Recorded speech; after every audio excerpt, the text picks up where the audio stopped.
تو اب پانچواں رکن ہے یہ ارکان ایمان کے سلسلے میں۔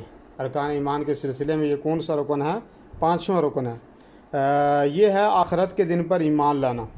اس سے مراد قیامت کا دن ہے، جس دن تمام اولین اور آخرین کو جمع کیا جائے گا، انہیں حساب و کتاب کے لیے قبروں سے اٹھایا جائے گا۔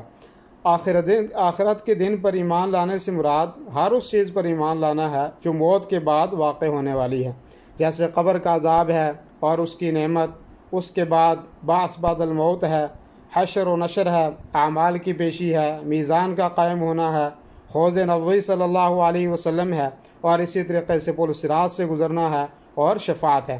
اللہ رب العالمین کا فرمان ہے سورہ المؤمنون کی آیت نمبر 16 کے اندر، ثم انکم یوم القیامۃ تبعثون، کہ پھر قیامت کے دن بلا شبہ تم سب اٹھائے جاؤ گے، اور پھر انجام کار لوگ دو فرقوں میں بٹ جائیں گے، ایک گروہ جنت میں جائے گا اور دوسرا جہنم میں۔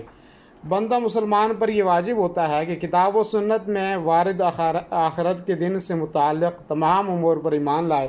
علماء نے ان امور کو عقیدہ کی کتابوں میں پوری تفصیل سے ذکر بھی کیا ہے، اور بعث بعد الموت پر ایمان لانے کا فائدہ یہ ہے کہ اس سے بندہ صرف تمنا اور آرزو کرنے کے بجائے عملاً لقاء الہی کی تیاری میں لگ جاتا ہے۔ عمل صالح کی حرص، گناہوں سے بچنے کی چاہت اور توبۃ النصوح کی تڑپ اس کے اندر پیدا ہو جاتی ہے۔